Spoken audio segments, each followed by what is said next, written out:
Irmãos, na semana passada, eu preguei com base num texto longo, acho que é o texto mais longo que eu já preguei até hoje. De uma vez, né? Que eu sempre prego em pedacinhos pequenos, mas na semana passada eu preguei, acredite se quiser, eu preguei do versículo 6 ao versículo 24. Tudinho. Uma pregação só. Bom, acho que meu volume está muito alto. Está dando um eco. Tá bom assim o volume? Tá bom assim? Mas é que, na verdade, eu tenho que ser honesto, os versículos se repetem 10 vezes.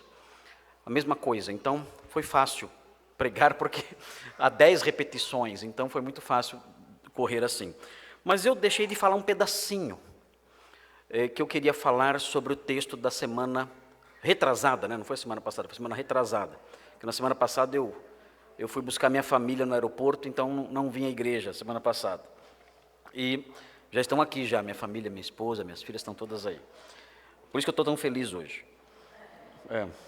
Mas há algo que eu quero dizer para os irmãos, que eu queria ter dito na semana passada, mas o tempo não permitiu. E eu quero destacar isso antes de começar a falar sobre esse trechinho que nós lemos. Eu acho que vou conseguir terminar esse trechinho que nós lemos hoje. Vou correr porque é um trecho pequenininho e a minha pregação pretende ser breve também. Vou ver se eu vou conseguir, até porque tem a ceia do Senhor. Mas eu quero destacar algo aqui que eu escrevi sobre essa lista que aparece no capítulo 5. Se você olhar o capítulo 5, você vai ver uma lista, a lista dos descendentes de Sete, filho de Adão, que substituiu Abel. Abel foi morto por Caim, e Abel era um filho piedoso. Quando nasceu Sete, Eva disse que Sete foi aquele que foi dado por Deus em lugar de Abel, que Caim matou. E então o texto bíblico diz que a partir de Sete, o nome do Senhor começou a ser invocado. Isso é muito lindo e isso é muito importante, porque isso mostra uma geração piedosa, diferente da geração de Caim, que aparece no capítulo 4, uma geração de pessoas más. Inclusive, um personagem de destaque no capítulo 4, como um descendente de Caim, é o famoso Lameque, que disse aquele provérbio às suas esposas, Ada e Zilá. Ele disse, olha, de Caim será tomada a vingança 7 vezes, mas de Lameque 70 vezes 7. Ele se orgulhava de ser um homem vingativo. E então nós temos um contraste entre a descendência de Caim, de homens ímpios, perversos, vingadores, né? Vingativos, né? Vingadores é nome de filme, né? Nome de filmes, Avengers, né? De homens vingativos, né? E nós contrastamos isso com o capítulo 5, o autor contrasta com o capítulo 5, quando fala da linhagem de Sete, que é uma linhagem de homens piedosos, e a lista, 10 nomes, nós inclusive vamos ver o finalzinho dessa lista hoje, o versículo 25, 26, 27, 28, aponta para o final dessa lista. Mas o que eu quero destacar é que essa lista, ainda que seja importantíssima, porque é uma lista que dá continuidade à linhagem de Sete e que vai desembocar no nascimento do Messias, no Novo Testamento. Essa linhagem de Sete prossegue. O que nós temos aqui são os ancestrais de Jesus de Nazaré. É através dessa linhagem piedosa, do substituto de Abel, que o Messias veio ao mundo. E o que é curioso notar, e o que eu queria destacar na semana retrasada, e não tive oportunidade por causa do tempo, é que nós, poucas vezes ouvimos falar dessas pessoas. Não existem estátuas para elas. Não existem livros escritos sobre elas. Não há homenagens feitas a essas pessoas. Essas pessoas não dão nome às ruas ou às praças. Ninguém conhece esses homens. Nós lemos esses 10 nomes aqui, um ou outro é um pouquinho mais famoso, mas a grande maioria são pessoas que nós não sabemos nada, sobre as quais não sabemos quase nada, e que têm uma história importantíssima, um papel importantíssimo na história da salvação, porque por meio dessa linhagem, anônima, por assim dizer, ou quase anônima, o Messias chegou ao mundo. Eu escrevi um parágrafo sobre isso, e eu quero compartilhar com os irmãos, para que nós entendamos, para que nós possamos destacar, à luz da Bíblia, o que realmente vale a pena neste mundo, pelo que temos que lutar neste mundo, o que torna a nossa vida relevante aqui. O mundo aí fora luta por sucesso, por fama e por perpetuar o seu nome. O grande sonho dos estadistas, dos grandes generais do passado e do presente, é perpetuar o seu nome. Os grandes faraós sonhavam com isso, os grandes imperadores sonhavam com isso, perpetuar o seu nome, fazer grandes construções, grandes projetos arquitetônicos, para que por toda a história, ao longo de toda a história, as gerações diversas do futuro se lembrassem desses nomes. Nós temos que ter uma visão diferente da vida, da razão da vida, do propósito da vida e do que é importante na vida. Eu escrevi o seguinte: quase nada se sabe sobre a maioria dos personagens desta lista de Gênesis 5. A maioria deles não ficou famosa, e a Bíblia reserva somente umas poucas linhas para eles. No entanto, notem, eles formaram uma linhagem que salvou o mundo. Salvou o mundo por meio de Noé, porque é a linhagem de Noé, e em especial, por meio de Cristo. Como eles, não devemos nos preocupar em ficar famosos ou em fazer grandes coisas. Devemos pensar apenas em pertencer à linhagem de homens que servem ao Senhor. E Ele fará com que isso tenha o seu devido impacto na história do mundo. Tolá e Jair julgaram Israel por 45 anos, livrando o povo dos seus inimigos, mas poucos os conhecem. A história deles está em Juízes 10, versículos 1 a 5. Somente esses 6 versículos falam deles. Tolá e Jair, 45 anos. Somente 5 versículos falam sobre eles. E eles julgaram Israel por esse tempo todo, livrando Israel dos seus inimigos. Poucos conhecem Tolá e Jair. Quantos pastores, hoje esquecidos, pastorearam o povo de Deus por décadas? Quantos crentes anônimos realizaram um trabalho de testemunho de fé em seu trabalho, em sua família, em seu bairro, e hoje ninguém os conhece? Ser conhecido ou lembrado, porém, pouco importa. O que importa é o impacto causado sobre os homens da nossa geração e o legado de fé transmitido aos que vêm depois. Nisso está a beleza dessa lista de Gênesis 5. Nisso estará a beleza da nossa vida, ainda que ninguém mais se lembre de nós dentro de alguns anos. É isso que importa. Não ficarmos famosos, conhecidos ou sermos lembrados, mas deixarmos esse legado de fé para a nossa geração e para gerações vindouras. Que todos os nossos nomes sejam apagados, não importa. Que todos nós caiamos no anonimato em breve. Isso não interessa, não faz diferença para nós. O que importa para nós é sermos encontrados entre aqueles que levam adiante a mensagem da verdade e causam seu impacto na história, sem deixar rastros do seu nome pessoal, da sua glória pessoal. Muito bem, queridos, eu quero compartilhar com vocês esses versículos que estão aqui, versículos 25 a 31. Eu quero apontar para vocês aqui traços da vida pré-diluviana. o que é a vida pré-diluviana, a vida antes do dilúvio. Não são todos os traços, é claro, são só os traços que aparecem nesses versículos aqui. Pastor Thomas disse para mim que eu estou tirando leite de pedra. Ele falou, pastor, você ficar pregando em genealogia é tirar leite de pedra. Eu gosto de tirar leite de pedra, é meio milagroso fazer isso, né? Mas é difícil tirar leite de pedra. E acho que ele tem razão, eu estou me esforçando para tirar leite de pedra. Mas estou conseguindo, eu acho que estou conseguindo mostrar as lições que Moisés quis transmitir com essas genealogias todas, com esses nomes todos aqui. Acho que estou conseguindo. O importante é não forçar o texto para ele falar coisas que ele não fala. E eu tenho tentado ser leal a isso e fiel a isso, não fazendo o texto falar o que ele não fala. Mas há coisas que o texto fala.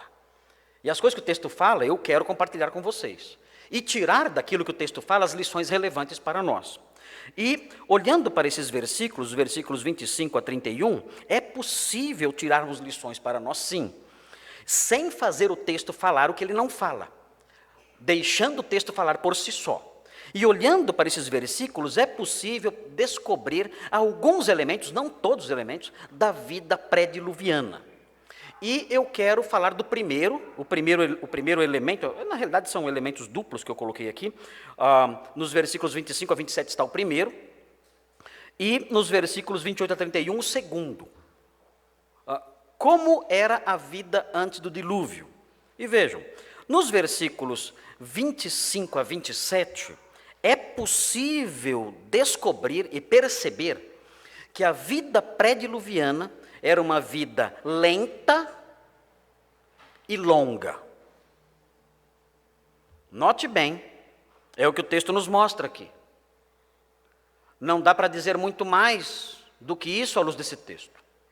Nós não podemos fazer o texto falar mais do que ele fala.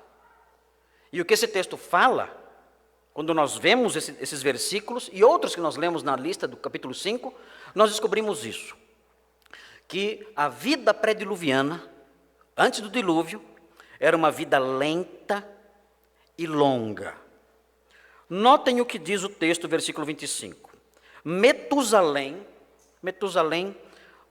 é um nome composto, é a junção de duas palavras.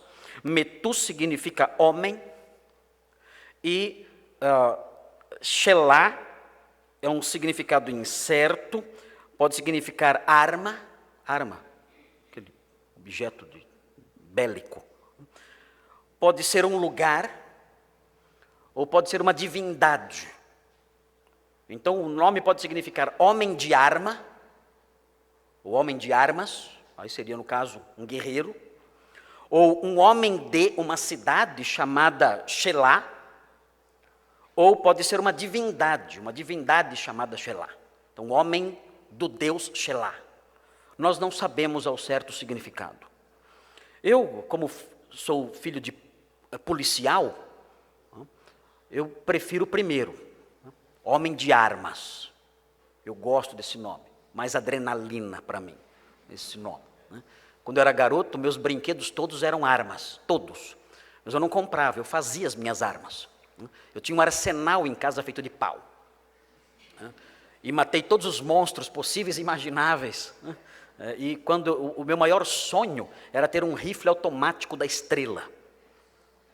E eu enterrei um poço de 15 metros, porque meu pai prometeu que se eu enterrasse o poço de 15 metros, ele me daria o rifle automático da Estrela. Ele jamais acreditou que eu seria capaz.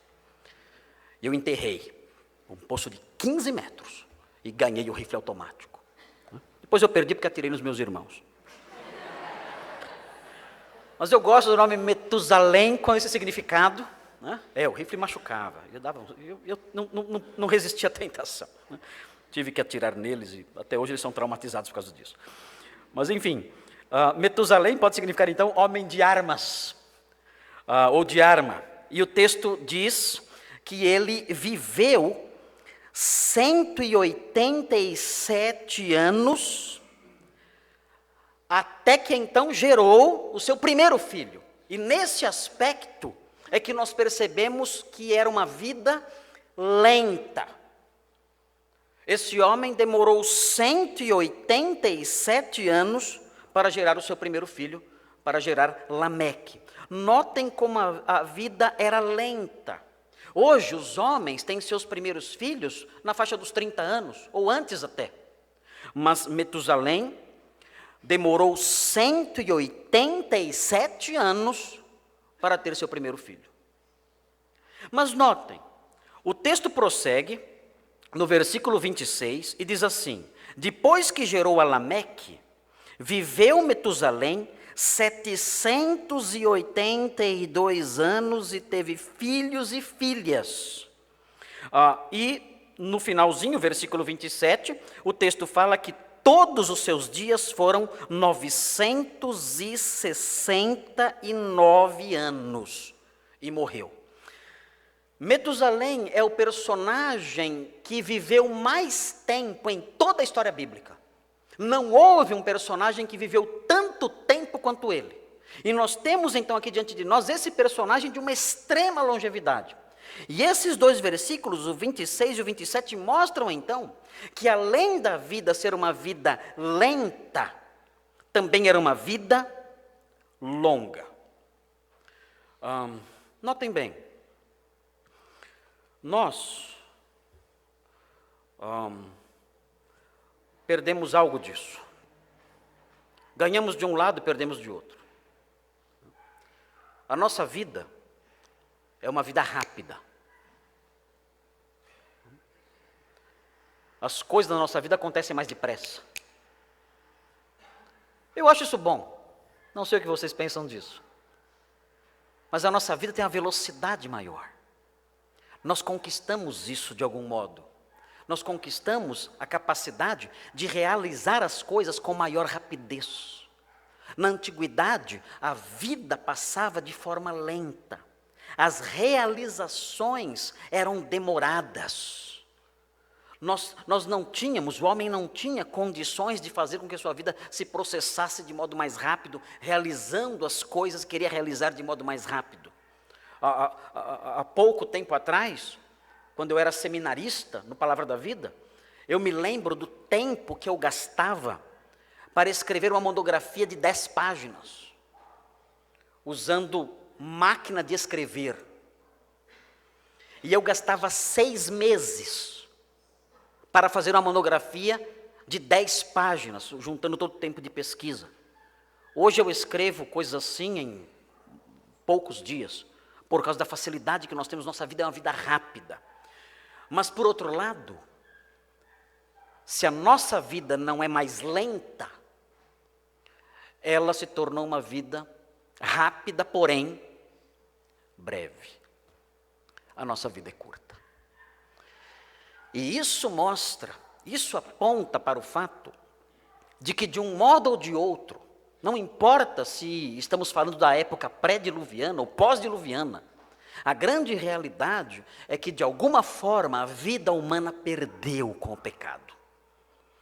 Antes, era uma vida longa, porém lenta.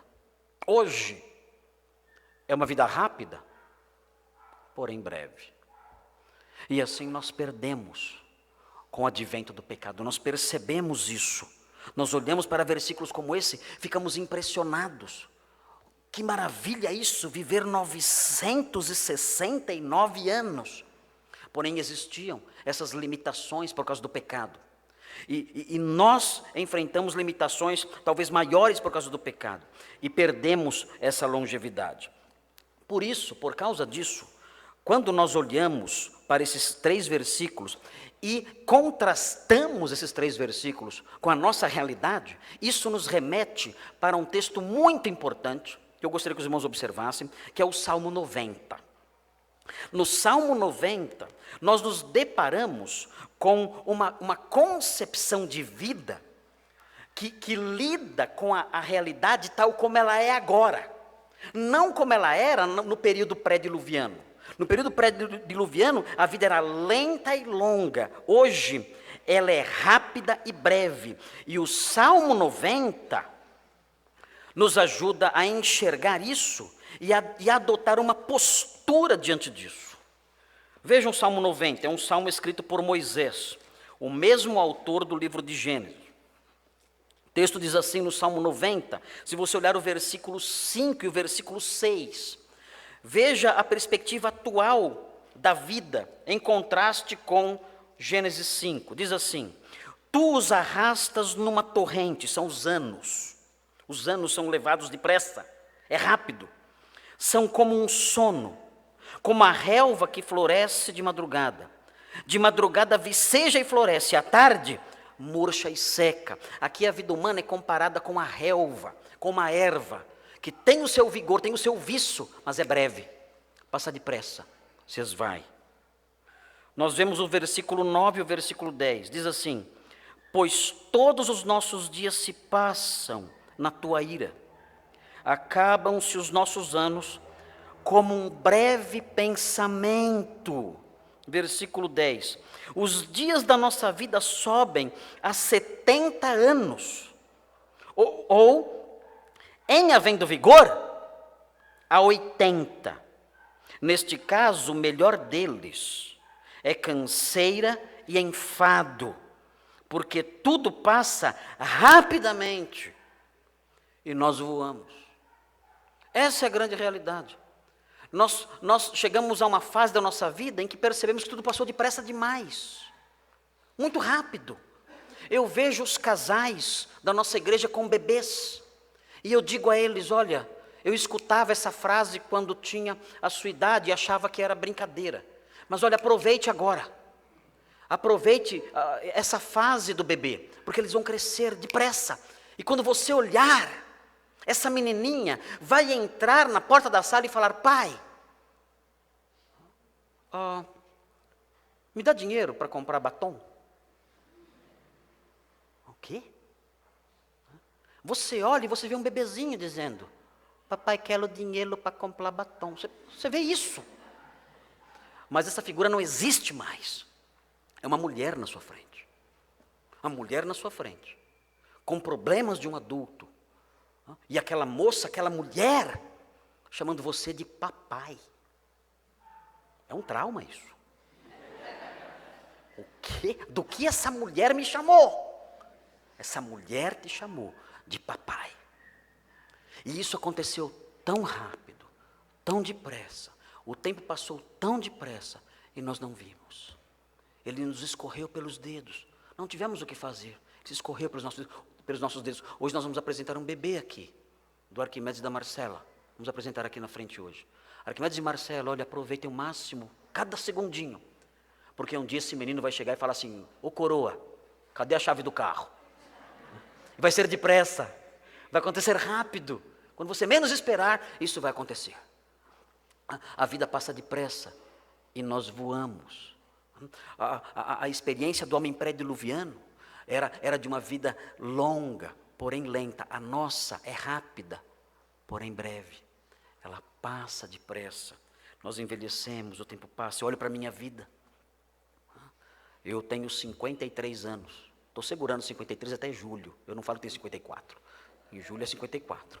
Mas eu seguro 53 até enquanto eu puder. E eu vejo um versículo como esse: os anos da nossa vida sobem até os 70 anos. Eu faço as contas. 70. No máximo 80, isso com muito sofrimento. O Senhor, volta logo. Vem, Senhor. Vem, me livra disso.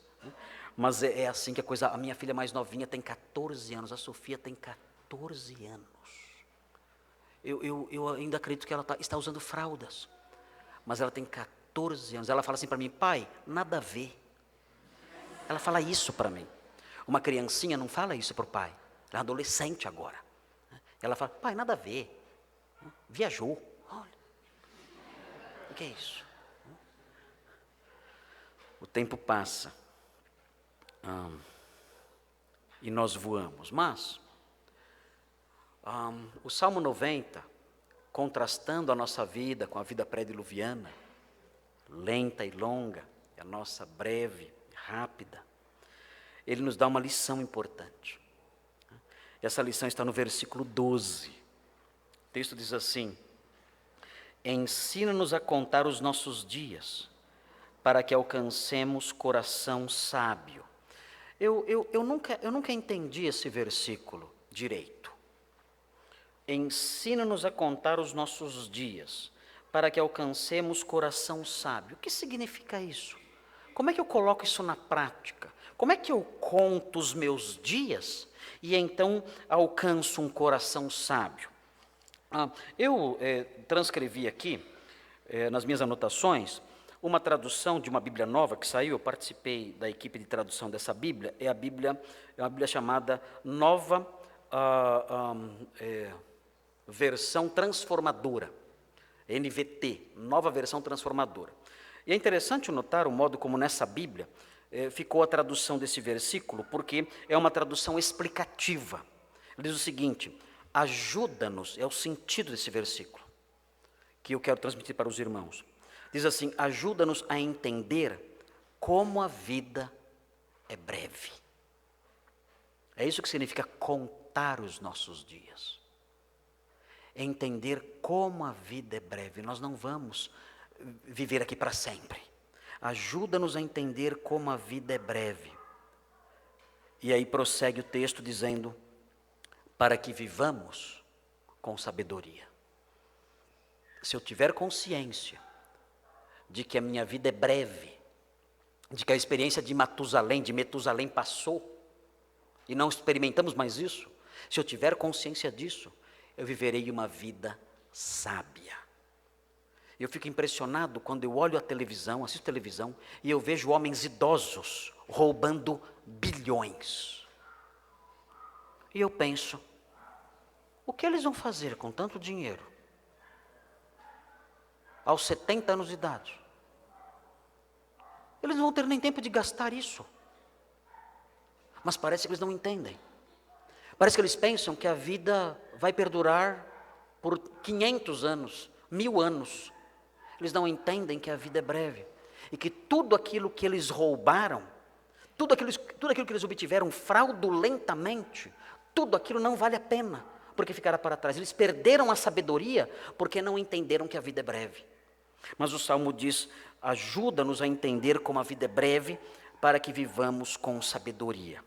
E a outra lição, além dessa, está no versículo 17, que na versão revista e atualizada diz assim: seja sobre nós a graça do Senhor nosso Deus, confirma sobre nós as obras das nossas mãos. Sim, confirma a obra das nossas mãos. Eu transcrevi também o texto da NVT, que é um texto explicativo, que diz assim no versículo 17. Vejam como ele esclarece melhor o versículo. Diz assim: seja sobre nós a bondade do nosso Deus. E ele diz: faze prosperar nossos esforços. Sim, faze prosperar nossos esforços. Sendo a vida breve, nós temos que contar com a força que Deus dá, para que os nossos projetos traçados com sabedoria, prosperem. Senhor, se o Senhor não abençoar os meus projetos, os meus esforços, os meus trabalhos, nesta vida breve, esses meus projetos não vão prosperar. Eu quero traçá-los com sabedoria, porque sei que a vida é breve, sei que a vida é curta, sei que a vida passará, eu sei disso. Eu quero estabelecer projetos sábios, mas eu quero pedir que o Senhor os abençoe, para que esses projetos, esses meus esforços, sejam abençoados e prosperem, porque sem a sua bênção, eles vão ruir um a um, e nenhum deles prevalecerá. Nós temos que aprender essas duas lições do Salmo 90. Lembrar, não somos mais o homem pré-diluviano. Nossa vida é curta, nossa vida passa depressa. Por isso, temos que lembrar disso, para vivermos com sabedoria. E temos que suplicar ao Senhor que abençoe o nosso trabalho feito nessa vida breve, nessa vida que passa tão depressa. Irmãos, há um segundo fator importante que eu quero destacar no texto de Gênesis 5. E o segundo fator relacionado à vida pré-diluviana é que era uma vida carente de descanso e de consolo. Uma vida carente de descanso e de consolo. E nesse aspecto, a vida pré-diluviana é idêntica à nossa. A nossa vida também é uma vida carente de descanso e de consolo. Vejam comigo, observem comigo o que diz o texto. O texto diz assim no versículo 28 até o versículo 31. Eu vou fundamentar o que eu falei nos versículos 28 até carente de descanso e de consolo. O texto fala assim: Lameque viveu 182 anos e gerou um filho. Lameque, esse Lameque que aparece aqui, ele tem exatamente o mesmo nome do Lameque que aparece no capítulo 4, nos versículos 19 a 24. São personagens distintos, mas o que nós temos no capítulo 4, 19 a 24, é o Lameque do mal. E nesses versículos, nós temos o Lameque do bem. São dois Lameques. É exatamente o mesmo nome. O Lameque do mal e o Lameque do bem. O Lameque do mal faz o quê? O Lameque do mal, ele só pensa em vingança e maldade. O texto mostra as palavras do Lameque do mal. E ele diz: se alguém me ferir, será vingado 70 vezes 7. As palavras do Lameque do mal são palavras de orgulho, de vingança e de maldade. Mas as palavras do Lameque do bem são diferentes. As palavras do Lameque do bem são palavras de fé e de esperança. E é muito importante percebermos esse contraste. É muito importante notarmos isso. Porque aquilo que nós dizemos muitas vezes revela a nossa condição espiritual. O Lameque do mal, da sua boca saía isso: maldade, vingança, soberba, era o que saía da sua boca, era o Lameque do mal. Se essas coisas saem da sua boca, isso revela algo sobre você. Talvez você seja um descendente espiritual de Caim. Se da sua boca sai isso, vingança, soberba, orgulho, maldade, ódio, se é isso que você despeja da sua boca, então talvez você seja um descendente espiritual de Caim. Um homem de uma linhagem espiritual perversa. As suas palavras revelam quem você é. O que você diz na sua casa, nas discussões com seu cônjuge. O que você diz nos seus relacionamentos interpessoais. É impressionante notar como há pessoas que o tempo todo, continuamente, somente ferem, e ferem, e ferem, e ferem, continuamente, em tudo que dizem. A sua boca é como uma espada. Eles lançam de si lama e lodo o tempo todo, como um mar agitado, que não se pode aquietar. Lançando de si lama e lodo nas pessoas o tempo todo. Isso revela muito de quem essa pessoa é. Ela é um Lameque, mas é um Lameque do mal. Ela é alguém da linhagem espiritual de Caim. Por isso, ela despeja com a sua boca palavras de orgulho, de soberba, de rancor, de vingança. Somente essas coisas, ferindo os outros. Mas quando nós olhamos para o versículo 29, nós descobrimos como são as palavras do Lameque do bem. Como são as palavras do Lameque que descende de Sete, que descende da linhagem dos homens que invocam ao Senhor. Como são as palavras do Lameque que pertence à linhagem dos redimidos, dos santos. Nós percebemos no versículo 29, o texto diz: pôs-lhe o nome de Noé. Ele teve um filho. E deu a esse filho o nome de Noé, dizendo, e aqui vem as suas palavras. Quais são suas palavras? Ele diz: este nos consolará dos nossos trabalhos e das fadigas de nossas mãos, nesta terra que o Senhor amaldiçoou.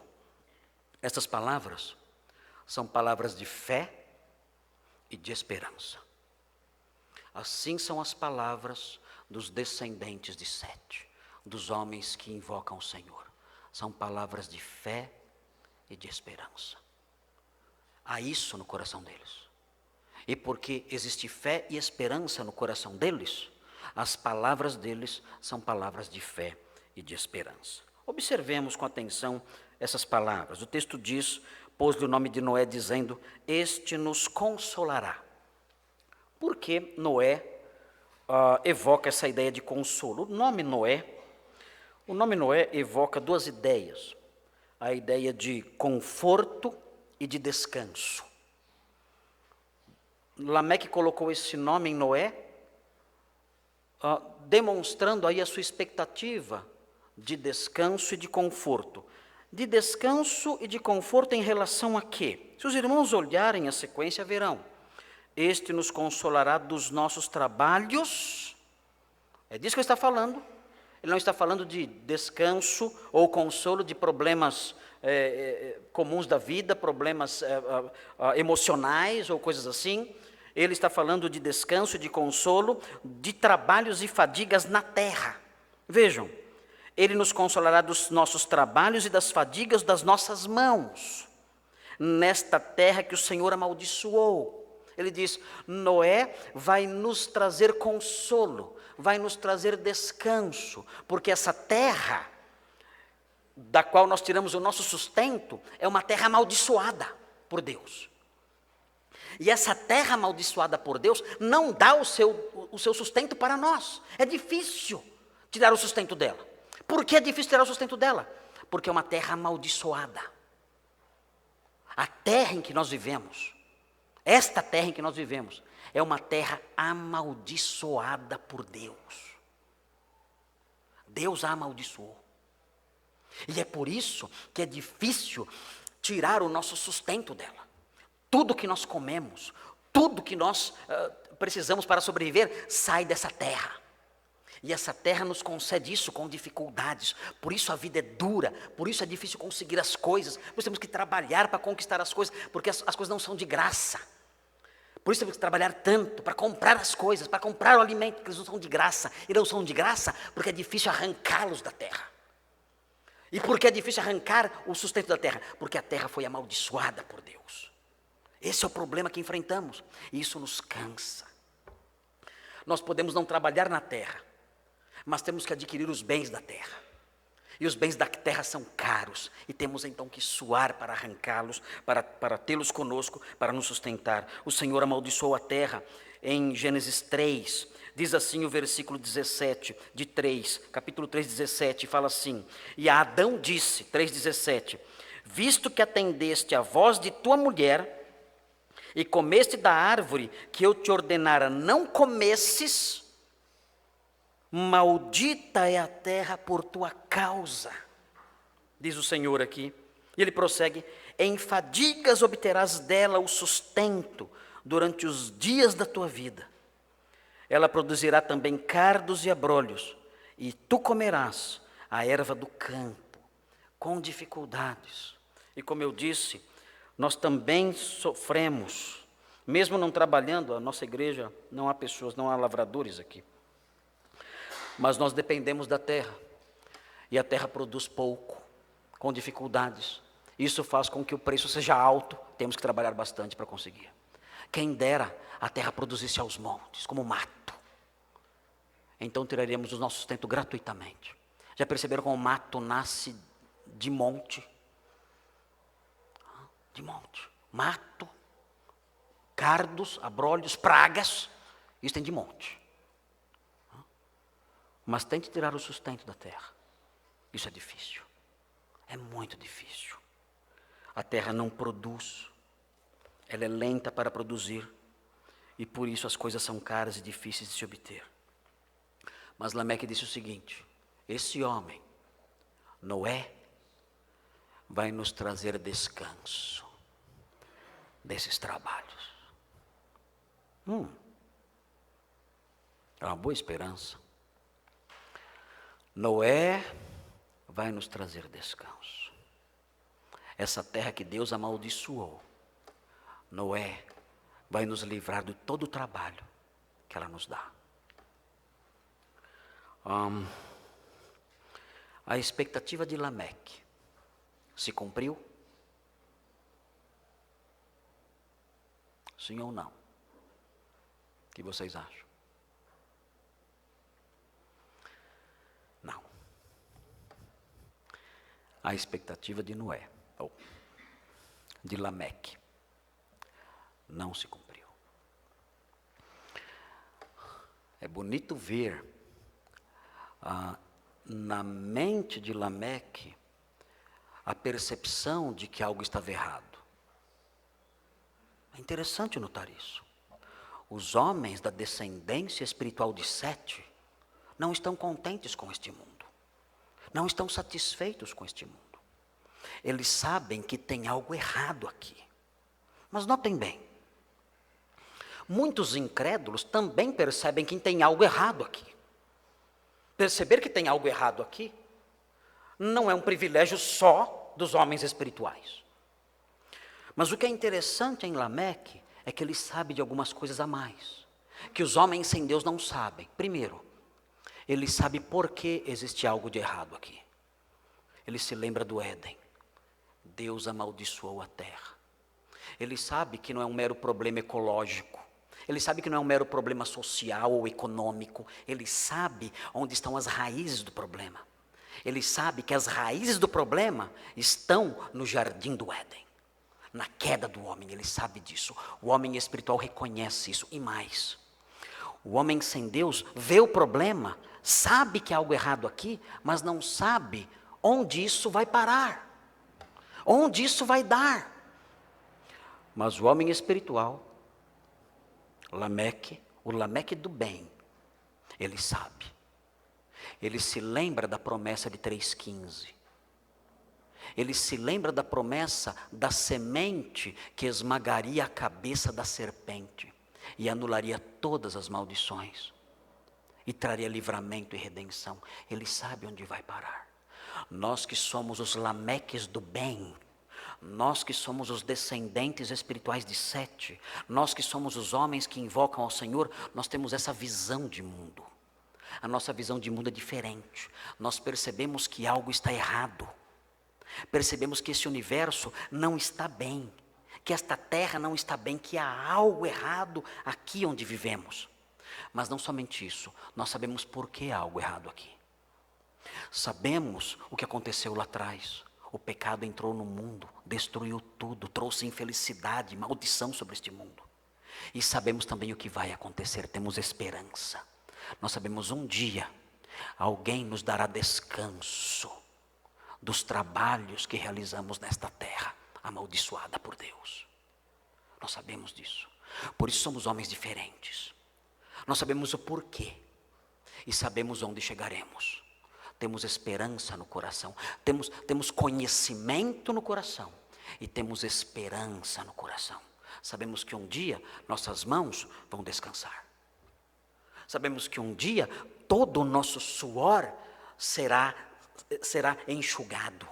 Não somente nossas lágrimas, mas o nosso suor também será enxugado. Nós sabemos disso. Nós somos os Lameques do bem. Mas Lameque, na sua impetuosidade, no seu grande desejo de ver isso acontecendo logo, achou que Noé seria a semente prometida. Ele vai trazer a paz. Mas Noé não trouxe. Não era ele. Alguns dizem que era. Por quê? Alguns dizem que Lameque, na verdade, a sua expectativa se cumpriu, porque Noé foi vinicultor. Os irmãos sabiam disso?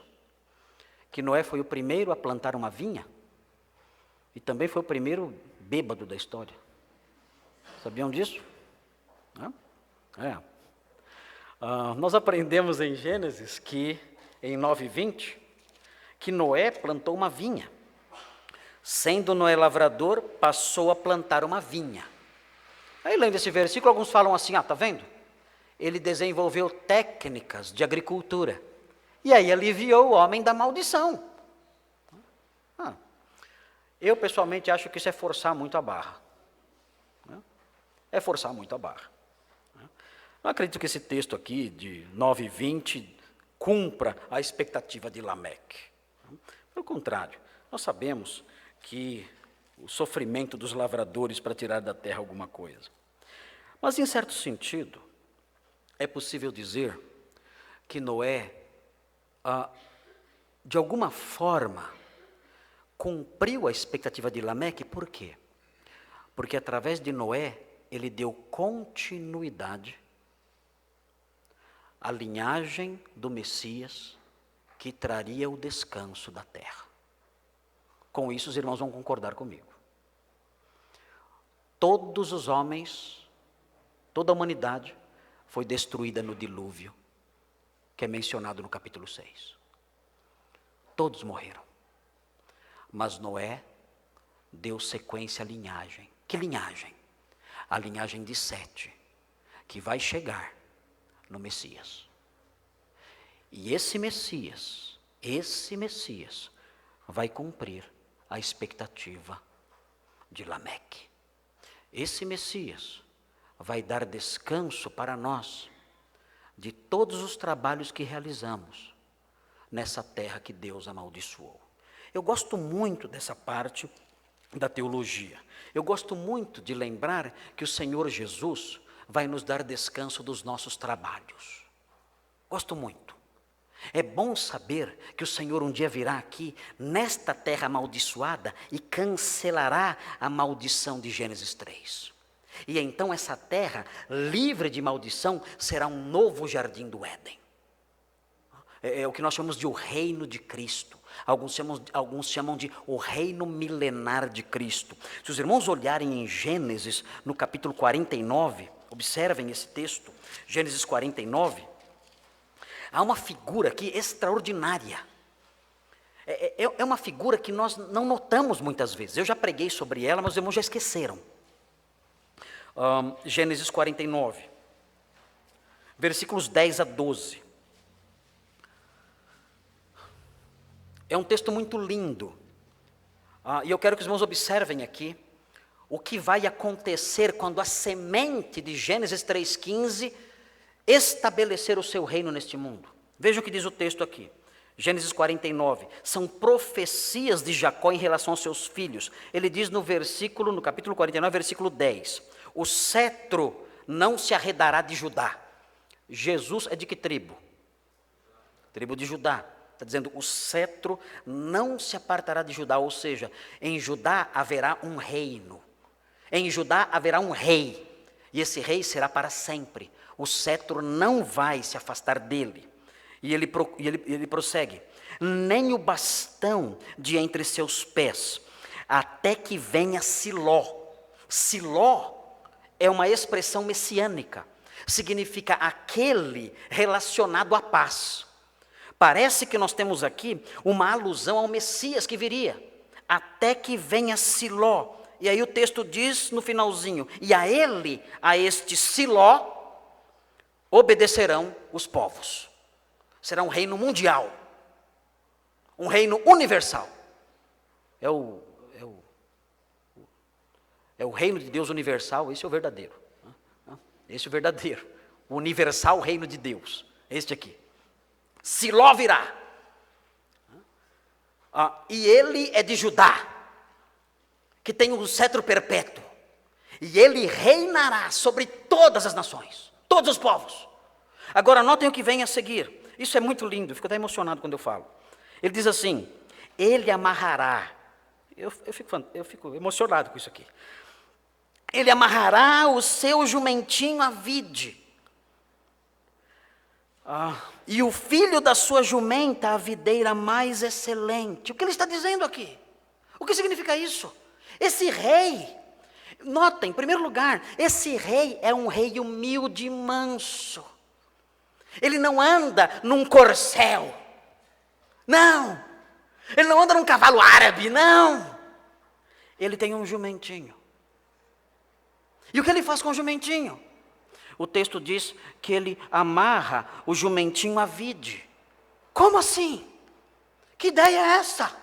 Não se faz uma coisa dessas. Por que não? Porque se você amarrar um jumentinho à vide, o jumentinho acaba com a vide.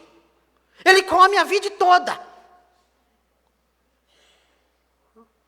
Os jumentos fazem isso. Mas o rei não se importa. Sabem por que ele não se importa? Porque há muitas vides, coma jumento até se fartar. Há muitas e muitas e muitas videiras. Eu amarro meu jumentinho à videira. E a ideia clara de abundância, de riqueza prossegue.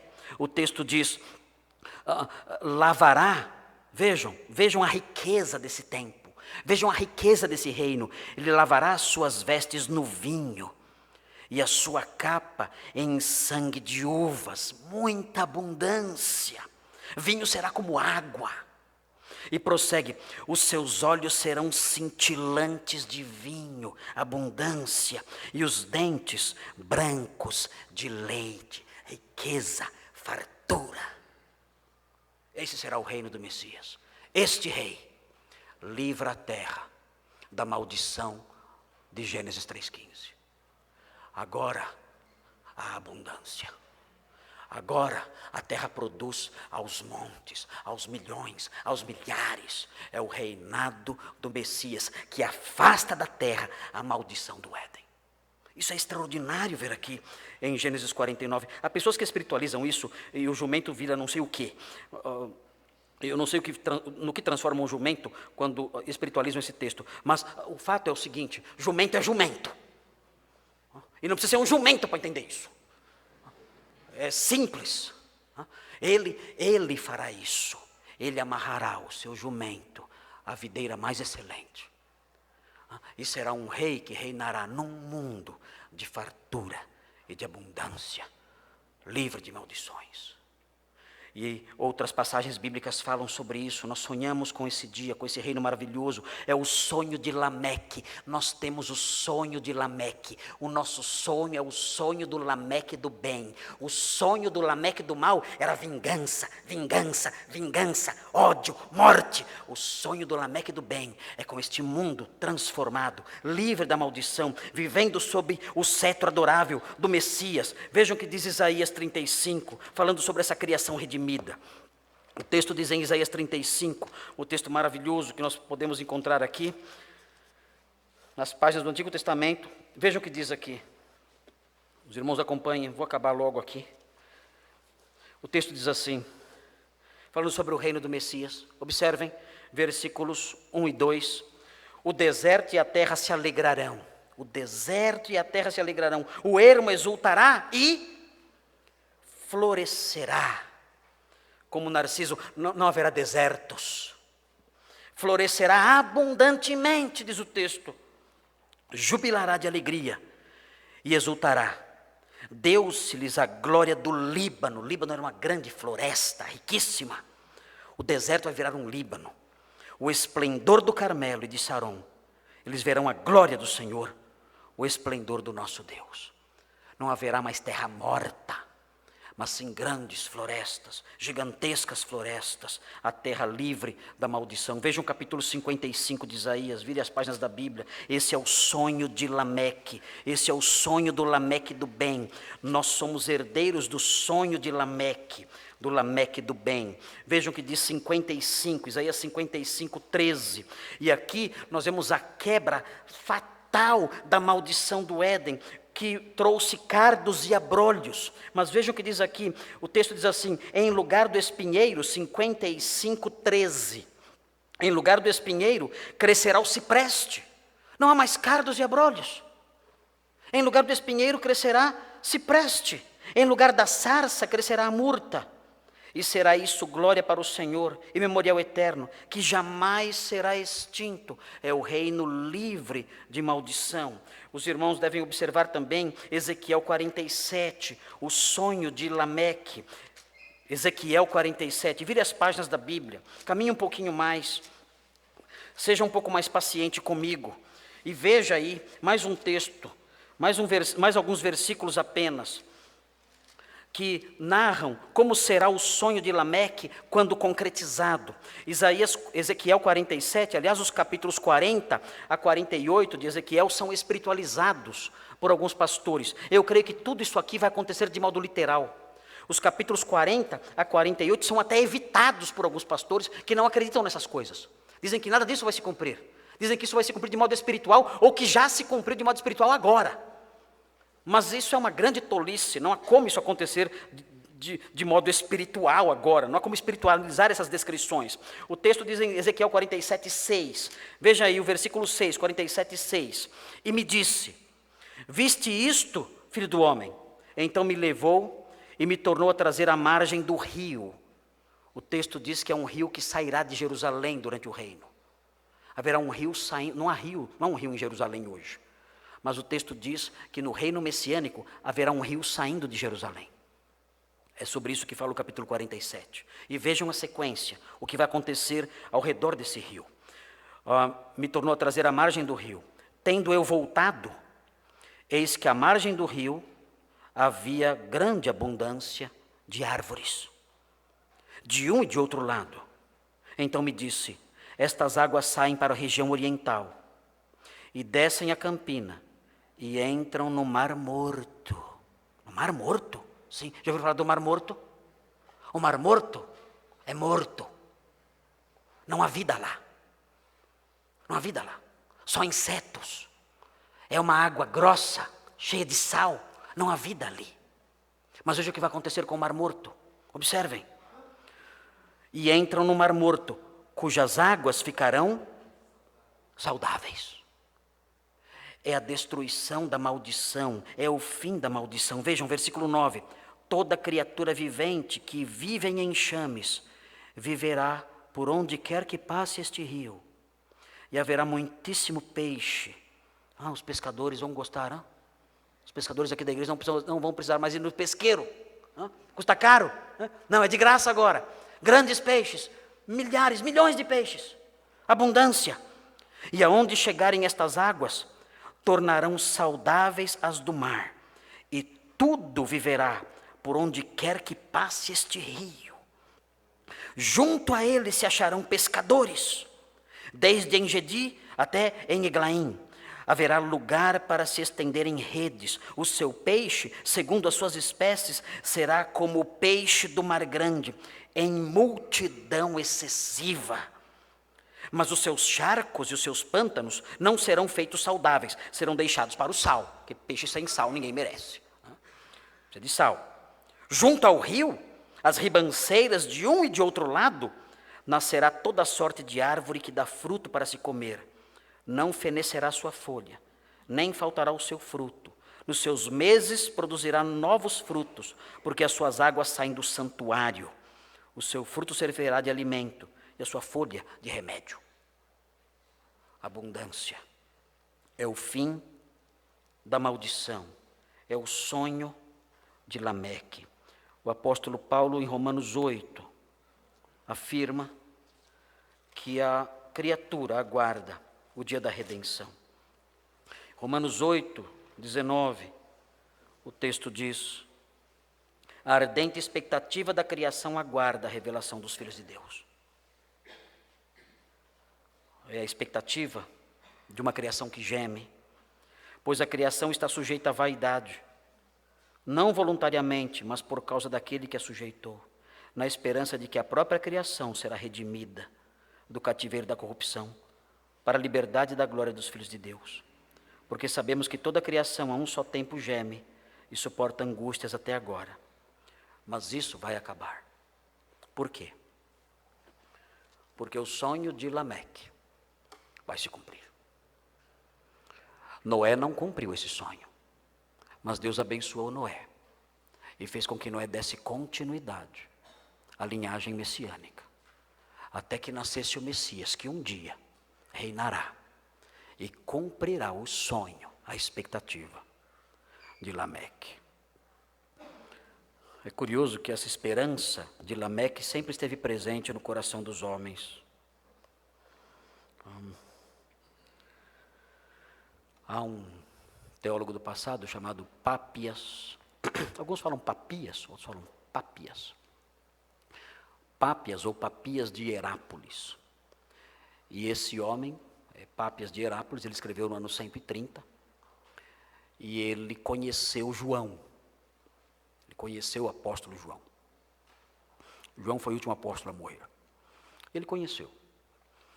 E alguns escritores antigos dão testemunho de Pápias, e existem alguns escritos de Pápias, alguns fragmentos apenas que sobreviveram aos séculos e chegaram até nós.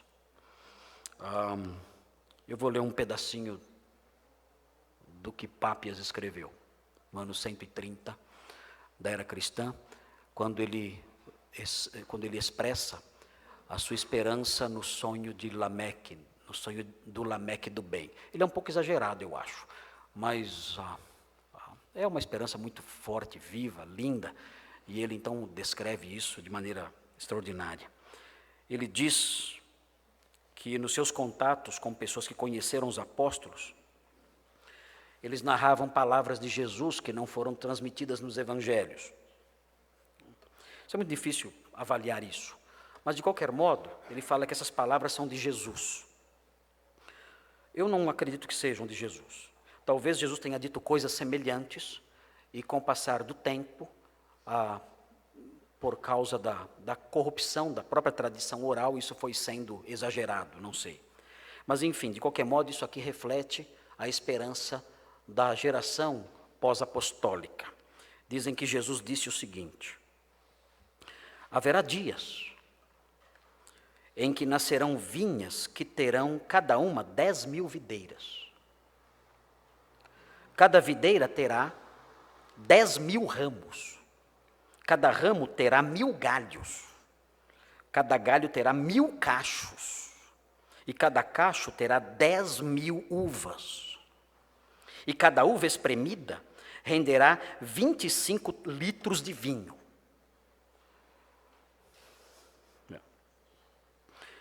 E quando um dos santos pegar um dos cachos, o outro cacho gritará: pega-me porque sou melhor.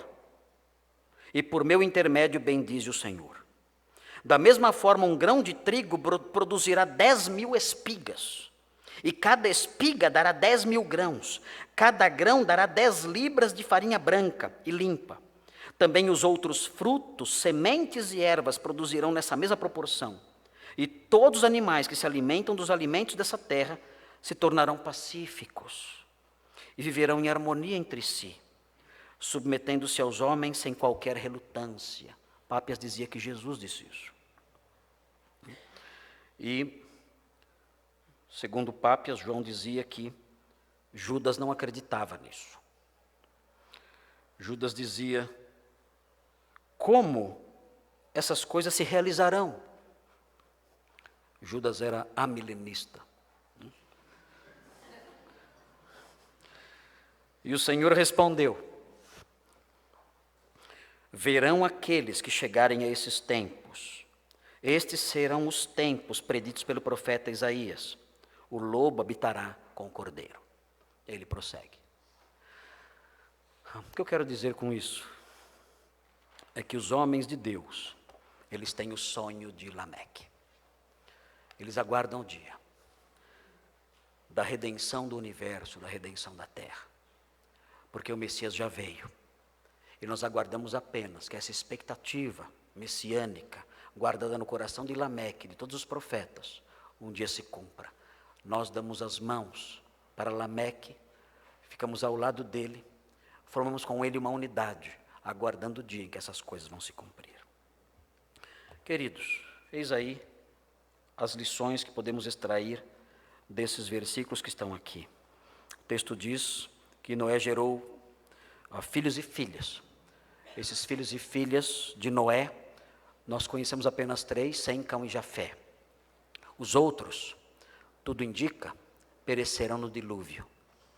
Isso mostra que mesmo na geração de Sete, existem os apóstatas. Pessoas que abandonam a fé.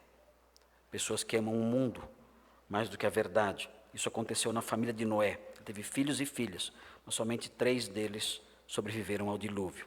E o texto termina dizendo: todos os dias de Lameque foram,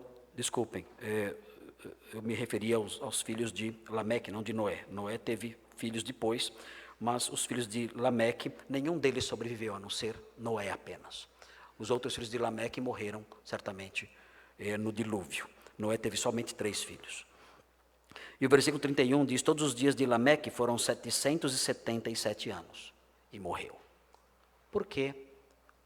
Moisés termina falando de Lameque, do Lameque do bem, dizendo, ele viveu 777 anos.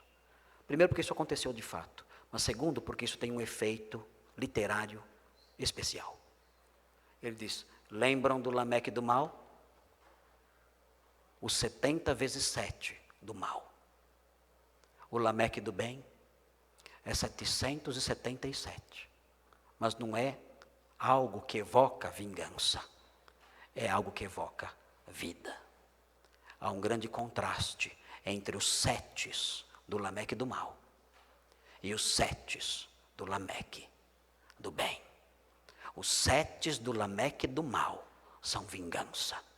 Os setes do Lameque do bem são vida.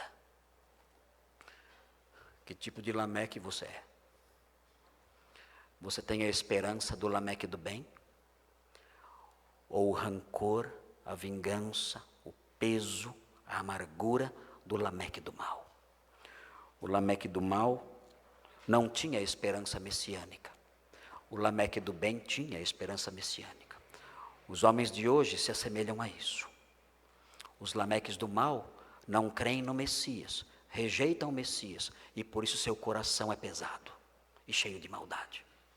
Os Lameques do bem confiam no Senhor Jesus Cristo, têm esperança no Messias, esperança de redenção e por isso seu coração é leve, cheio de fé e cheio de esperança. Vamos orar. Senhor Deus, obrigado por sua graça em nos mostrar essas coisas. Ajuda-nos para que ajustemos nossa vida à linhagem santa, à linhagem dos homens que temem o seu nome. Homens como Lameque, que tinham esperança e fé, que aguardavam descanso, o descanso no Messias prometido. Ajuda-nos, ó Deus, a nutrir essas coisas.